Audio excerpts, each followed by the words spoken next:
తాతయ్య చెప్పిన కథ. బుద్ధి తక్కువ గణితం. ఎవర్రా అది కప్పు లేచిపోయేటట్టు చదువుతున్నారు అని తాతయ్య కేకేశాడు. మనింట్లో కాదు తాతయ్య, ఎదుటింటి వాసు 100కి 100 మార్కులు తెచ్చుకోవాలని చదువుతున్నాడు అన్నారు పిల్లలు. ఎంత గట్టిగా చదివితే అంత ఎక్కువ మార్కులు వస్తాయా ఏమిటి అన్నాడు తాతయ్య. అది కాదు తాతయ్య, వాసు స్నేహితుడు సూరి రోజు గంటసేపు చదువుతాట. వాడికి మొన్నటి పరీక్షలో 100కి 60, 70 అలా వచ్చాయి. అందుకని వాసు రోజు గంటన్నర చదివి 100కి 100 మార్కులు తెచ్చుకుంటాట. పిల్లలన్న ఈ మాటకు తాతయ్య విరగబడి నవ్వాడు. ఏం తాతయ్య, అలా ఎక్కువ మార్కులు రావా అని చిన్నబ్బాయి అడిగాడు. ఒరేయ్, దీన్ని బుద్ధి తక్కువ గణితం అంటారు. ఒక మనిషి పావుగంటలో అర్ధసేరు అన్నం తింటే గంటలో 2 సేర్ల అన్నం తింటాడట్రా. బుద్ధి తక్కువ గణితం కాదు, వెనకటికి కథ చెప్పినట్టుగా ఉంది అంటూ తాతయ్య పొడుంకాయ తీశాడు. ఏం కథ తాతయ్య, చెప్పు తాతయ్య అంటూ పిల్లలు మూగారు. ఏం కథ చెప్పమన్నారర్రా? బుద్ధి తక్కువ గణితం కథ చెప్పనా అంటూ పొడుం పీల్చి తాతయ్య ఇలా చెప్పసాగాడు. అనగనగా ఒక దేశం. ఆ దేశానికి ఒక రాజు. ఈ రాజున్నాడే, ఇతడు చాలా చిన్నవాడు. కొత్తగా పట్టాభిషేకం అయ్యింది. పట్టాభిషేకంతో పాటే పెళ్లి కూడా అయ్యింది.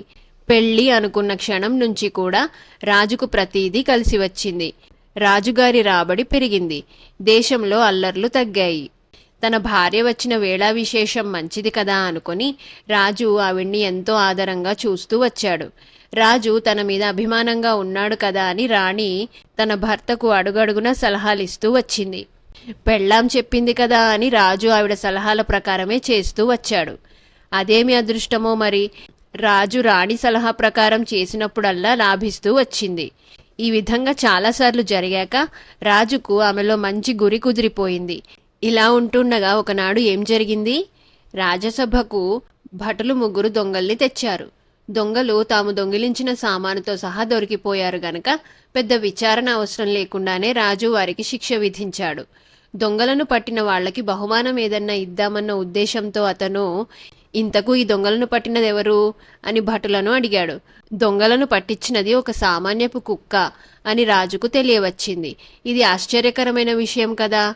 అందుచేత రాజు సభ చాలిస్తూనే అంతఃపురానికి వెళ్ళి రాణితో కుక్క చేసిన ఘనకార్యం గురించి చెప్పేశాడు. రాణి ఆ కుక్కను ఎంతో మెచ్చుకున్నది.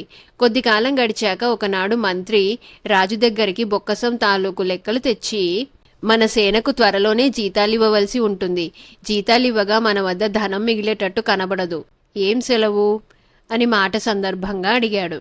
మామూలుగా అయితే రాజు మంత్రిని నీ సూచన ఏమిటి అని అడగాలి. అయితే మన రాజున్నాడే, అతను మంత్రిని సలహాలు అడగడం చాలా కాలం క్రితమే మానేశాడు. అన్ని సలహాలు చెప్పటానికి రాణి ఉంది కదూ.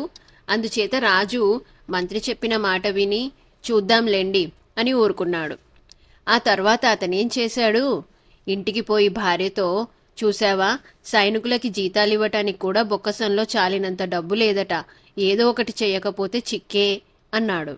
ఎందుకండి ఈ సైనికులు? తిండి దండగా, భత్యం దండగా. మీకు జ్ఞాపకం ఉందా ఒక కుక్క 3 దొంగల్ని ఎలా పట్టేసిందోనూ? సైనికులకందరికీ ఉద్వాసన చెప్పేసి వాళ్లకి బదులు కుక్కల్ని పెంచుదాం. 3 సైనికులకు ఒక కుక్క వంతున పెంచామంటే పని గడిచిపోతుంది. జీతాలని, భత్యాలని, ఆయుధాలని అంతులేని డబ్బు ఖర్చుండదు. వేళకింత తిండి పడేస్తే చాలు. కుక్కలు ఎంతో విశ్వాసంగా కూడా ఉంటాయి అన్నది రాణి. రాజుకి ఆలోచన అద్భుతమైనదిగా తోచింది. మర్నాడు ఆయన మంత్రితో, వాళ్ల జీతాలు వాళ్లకి పారేసి సైనికులందరినీ మాన్పించేయండి. వాళ్లకు బదులు కుక్కల్ని పెంచుదాం. జ్ఞాపకం ఉంచుకోండి, 3 సైనికులకు ఒక కుక్క. ఖర్చు బోలెడంత కలిసి వస్తుంది అన్నాడు. మంత్రి నిర్ఘాంతపోయాడు. సేనాధిపతి మండిపడ్డాడు. బాగా ఆలోచించే ఈ ఏర్పాటుకు ఉత్తర్విస్తున్నారా అని మంత్రి రాజును అడిగాడు. ఇంకా ఆలోచించే పనే లేదు, నేను చెప్పినట్టు చెయ్యండి అన్నాడు రాజు. సేన లేకపోతే నేను మాత్రం ఎందుకు? కుక్కల్ని యుద్ధరంగాన నడిపించగల శక్తి నాకు లేదు అన్నాడు సేనాపతి. సేనాపతి కూడా మానుకుంటే మరింత ఖర్చు కలిసి వస్తుంది. అందుచేత రాజు సేనాపతి రాజీనామాను సంతోషంగా ఆమోదించాడు. సైనికులు వెళ్ళిపోయారు. కుక్కలు వచ్చాయి.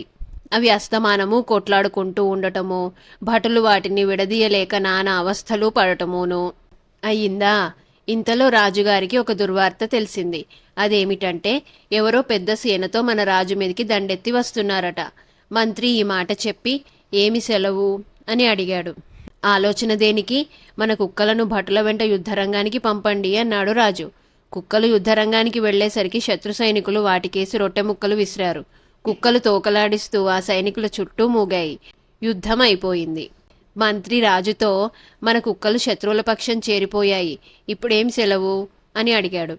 రాజుకు ముచ్చెమటలు పోశాయి. శత్రు సైన్యం నగరం ప్రవేశించింది. కానీ వాళ్ళు నిజంగా శత్రు సైనికులు కారు. రాజుగారు తొలగించిన సైనికులే. సేనాపతే వారిని నడిపించాడు. రాజుకు బుద్ధి రాగలందులకే వాళ్ళు ఈ నాటకం ఆడారు. ఈ సంగతి మంత్రి వివరించాక రాజు మారు మాట్లాడకుండా సైనికులందరినీ మళ్లీ పనిలోకి తీసుకున్నాడు. సేనాపతికి కూడా తిరిగి ఉద్యోగం ఇచ్చాడు. ఆ తర్వాత రాజు భార్యను సలహా అడిగినదీ లేదు, ఆవిడ చెప్పినదీ లేదు. తాతయ్య కథ పూర్తి చేసి పిల్లలతో, ఇక మీరు పాఠాలు చదువుకోండి. చదివేది బుర్రకెక్కటం ముఖ్యం, కానీ కప్పులెగిరిపోయేలా చదవటం కాదు అన్నాడు.